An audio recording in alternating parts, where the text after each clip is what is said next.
Well, I had the opportunity and the honor of serving in Congress back in 2022, and I demonstrated the importance that I have in prioritizing South Texas. I've always believed that the American dream should be here in South Texas, and that our children and grandchildren do not have to leave South Texas for better paying jobs. Why can't we bring those amazing jobs here to South Texas? For a long time, we've been told that these positions at the local level, at the state level, and at the federal level are only for lawyers. No disrespect for lawyers.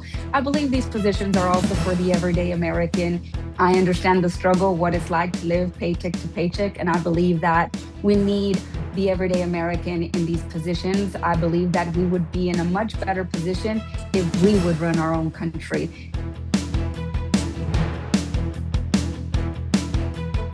I understand the needs of South Texas because I grew up here.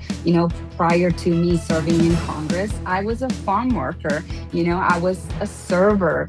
I was a cashier. I was a respiratory care practitioner. I saw that the people that they claimed had all these qualifications were not actually bringing results to South Texas. And so in my time in Congress, I prioritized the people that voted for me to be in this position and brought in a short time over 200 million.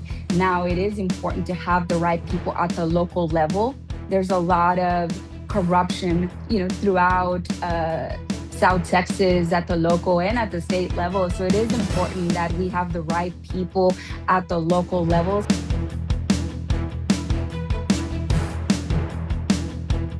Good paying jobs is my top priority, because at the end of the day, we all want more money in our pockets. We all want to be able to take care of our children, our families. Farmers are the heart of America. They feed all of us, and they need to be prioritized. Right now, we're hurting tremendously because of the lack of water. We have relied for decades on Mexico to release the water. It's important that we start prioritizing South Texas farmers and start building our own infrastructure by building reservoirs. In my time of Congress, I introduced the RTV Act, which focuses on billions of dollars towards our public schools and making sure that our schools have top security and no tragedy like Uvalde happens again. I don't believe that we're doing enough to keep our children safe. I'm one of the few former members of Congress who actually have children in public schools. So I have skin in the game in this. I want to make sure that our children are safe, that our teachers are safe as well. It's important that we understand that we have the power of term limits. We always advocate for term limits. Well, with our vote, we can do that. Do not vote for someone that you like their personality. Look at their policies, because at the end of the day, it's the policies that are going to impact your pockets. You're not going to have to deal with these candidates, with these politicians on an everyday, but their policies will impact you. So with me, you will always be prioritized. The people that elected me to be in office will always be prioritized. I am not loyal to no political party, to the Washington swamp. I'm loyal to my faith in God, to my family, and to the people that elected me to be in this position.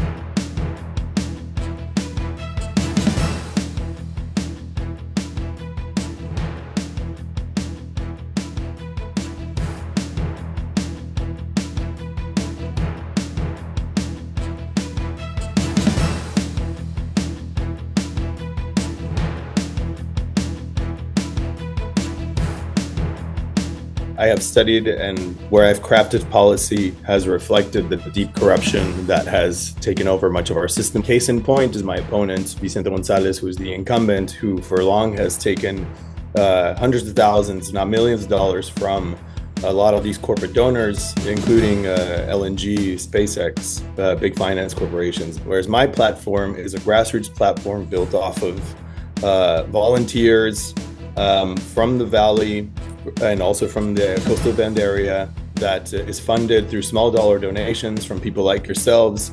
And because of this, I'm able to offer a platform that is universal and it speaks to the needs of communities and the people who actually live here rather than those of the special interests that fund campaigns. I've been a member of Congress for 10 years. And in my 10 years, I've brought home about $8 billion, including $1.3 billion for public school education, a lot of money for UTRGV and STC and all our community colleges. When we talk about students and young people, that is one of the most important issues that I'm concerned about in assuring that they can get a good education to get a good paying job, but aren't burdened with this debt for the next 20 or 30 years of their life. What I'm suggesting to this administration and what we had talked about in the last administration is to have some type of fund for first-time homeowners, even if it's just $25,000, to at least have resources for the down payment so that they can get into a mortgage. Those are all things that I think are important to young people, especially people in college. We need to continue building an economy here in South Texas.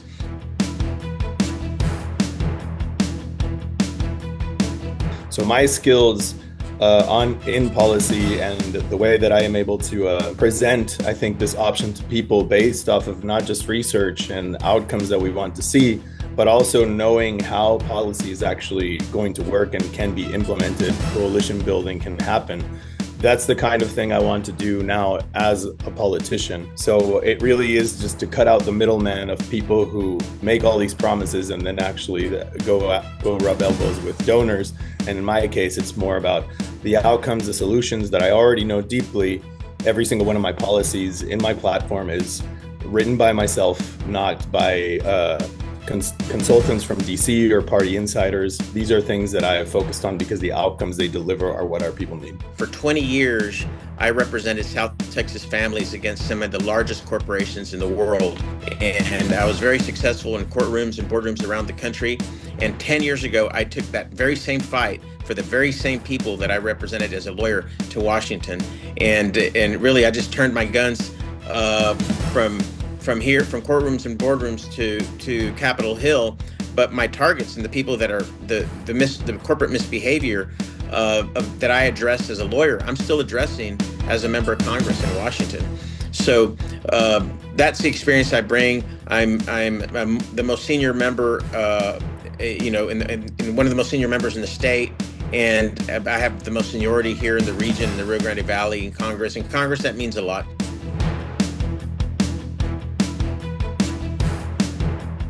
Well, in particular, I want this to be an office that engages much, much more directly with the people. And already from the campaign, that's exactly what it's been built upon. Most people have used this campaign also as a reflection of manifesting their own voice and their own interests. That is the interest of the working class.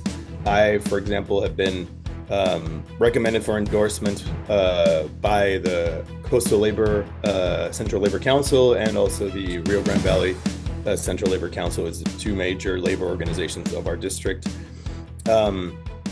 So I'm deeply tied in to labor, to the working class needs, and many of those things have not really been focused on by previous administrations or by previous people in this office. So my goal is to involve all those collective voices, the environmental efforts to restore and mitigate damage to our environment, the needs of the working class of people to push hard and to be relentless to attain Medicare for all, and also to establish the foundation for having universal programs like Childcare for All, programs that exist already in New Mexico and in New York. We can have those kinds of things here. So these are the kinds of things that I will relentlessly focus on and will build coalitions to help make reality.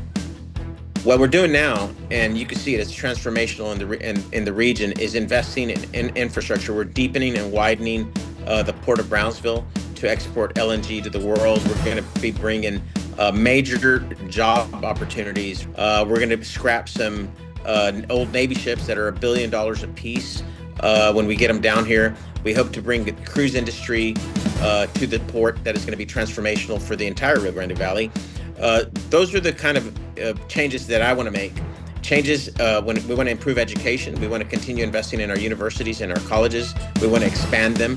We want to continue investing in programs that we don't have at UTRGV or STC or Texas Southmost. We want to make sure that they can offer more and more programs every cycle, so people don't have to go to a different university to get a degree in a particular subject matter that is not being offered here. So those are the things that I care about. At the end of the day, it's about opportunity, making sure people can live healthy in the region and have good paying jobs for generations to come.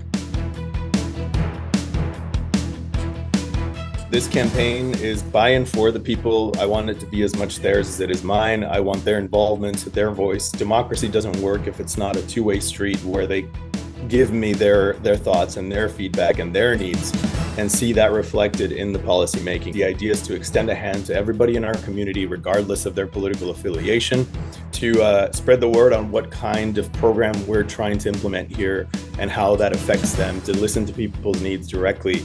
So if they want to participate, to join us, they can go to rosasforcongress.com. They can donate. They can see how if they can participate, not block walking. It could be phone banking, but even just something as simple as spreading the word and getting their people out to vote and showing them that this represents a true alternative to the typical politics that they're used to. I'd like to thank everybody for electing me for the last 10 years to the United States Congress. I serve our region very proudly. It's been the honor of my life. I work across the aisle. I deal with Republicans and Democrats to be able to pass legislation that makes sense for our region. But every day, every vote that I take, I do it thinking about South Texas.